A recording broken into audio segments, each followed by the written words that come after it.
Hey guys, today we have got another blade battle.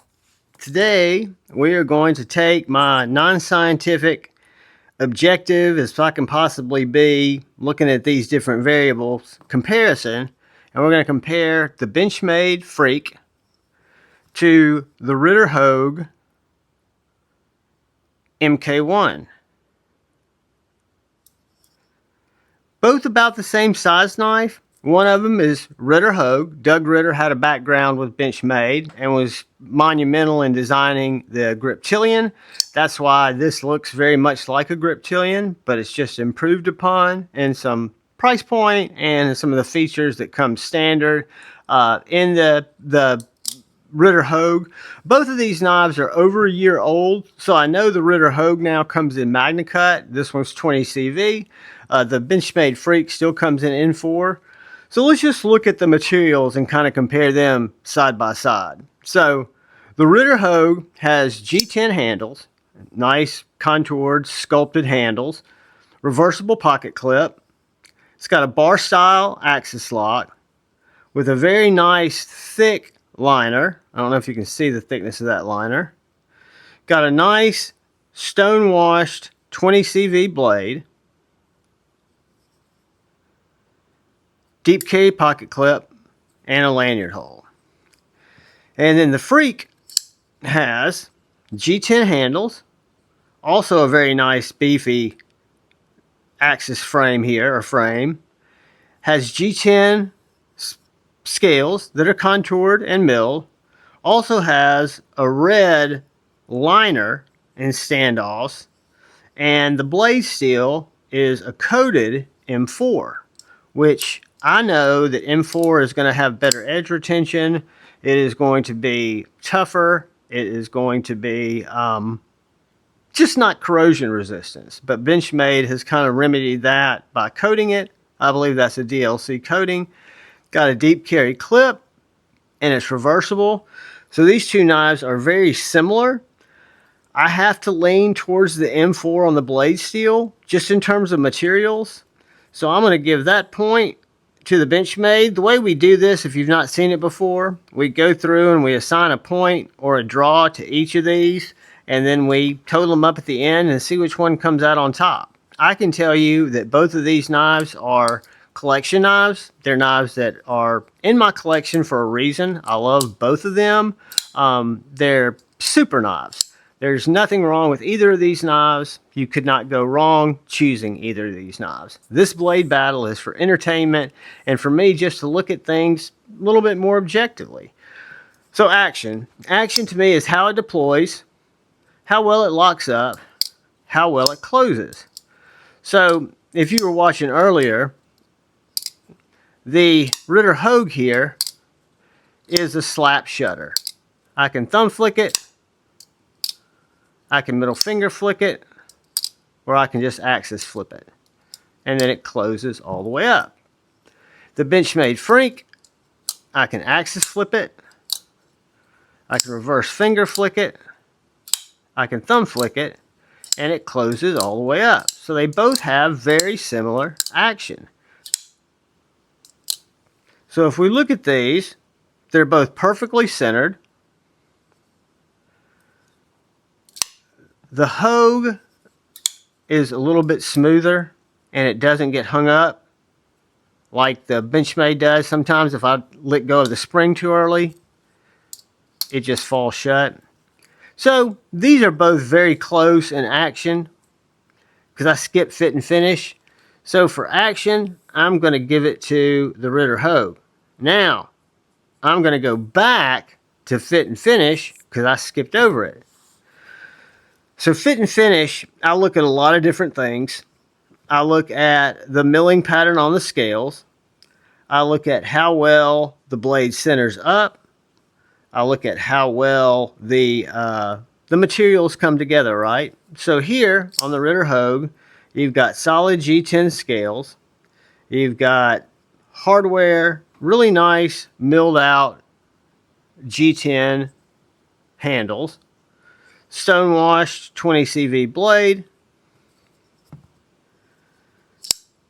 And then the fit and finish on the Freek guys, is excellent. You've got G10 again. You've got this nice addition of these red liners that just line up perfectly. Add a pop of color. You've got the red standoffs. Perfectly centered blade. Absolutely no gaps in your liner lock. Guys, this is one of those situations where they're so close that it's hard for me to say the red liner gives this one better fit and finish when they're both put together so well. So this is going to go into our draw category. Neither one's going to get this point because they're both excellent. So lockup. They're both bar locks. Bar locks are some of the strongest EDC locks you're going to find. You've got really thick axis or bar lock bodies that go through. If you can see here, they go right across that tang and lock it into place. There's nowhere that tang is going on lockup. The Benchmade Freek has just about as much. This is going to be an exact draw. There's no way to say that one of these Hogue is going to lock up better or the Benchmade is going to lock up better than the Ritter Hogue. So, carry. This is going to come down to preference. So what we're going to do is we're going to take these pants. These are both deep carry clips. What you're going to see is the Freek, the clip is mounted a little bit further down. So you've got just about 1/8 of an inch sticking up.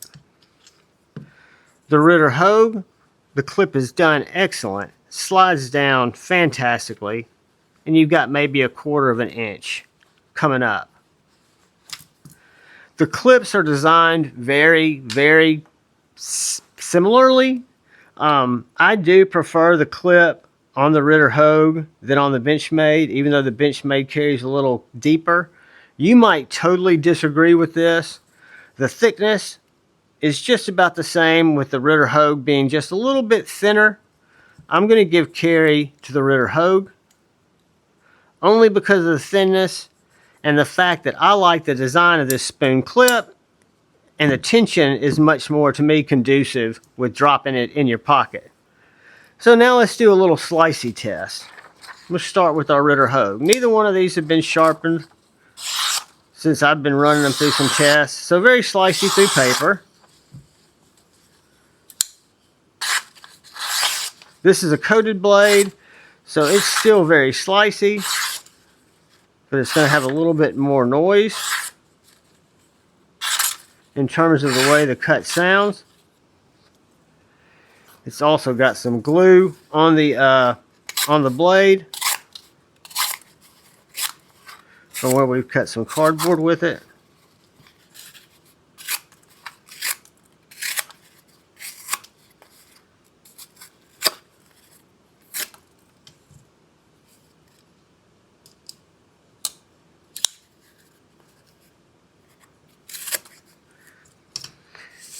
Guys, they're both very close.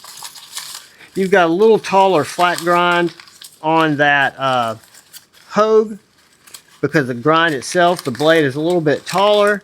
And then you've got the treatment on the M4 blade. The geometry, to me, looks pretty consistent, but the Ritter Hogue seems to be a slicier package. I think the blade geometry is leaning more for sliciness there, but that's going to just flip when we give the sliciness to the Ritter Hogue, and then we look for toughness. Toughness, I can just tell you, is going to go to the Freek. You've got an M4 blade, you've got a little bit thicker grind, you've got, I think, a more robust package. Again, your body is going to be made up of liners and G10, both very durable. Your blade steel 20CV versus M4 in the same blade stock. I'm going to give toughness to the Benchmade. And then we come to value.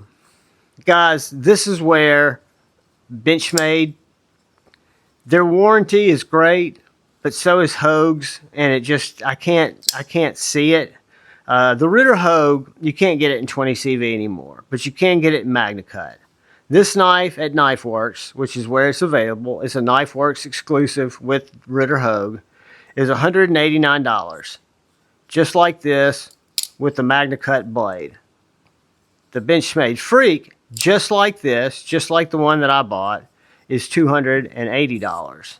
So you're almost $100 more for the Freek. The Freek's a great knife. If you like or own either one of these knives, or you've gotten them on the secondary and you're looking at a closer price point, you can't lose with this knife. This is a great everyday carry knife, as is the Ritter Hogue. But when I look at value per dollar, I have to take almost $100 less knife with just a blade steel difference that I'm not going to notice as much. So I give the value to the Hogue, which is 1, 2, 3, 4, 5 to 1, 2, 3, 4, 3. Because this is a push. So we got 1, 2, 3, 4, 5, 1, 2, 3. So that makes my little winner the Ritter Hogue. And this is a very subjective blade battle. Again, both are winners. When you look at these two knives, they're both USA made. They're both very much a full-size knife. Just if you want to get an idea on size comparison.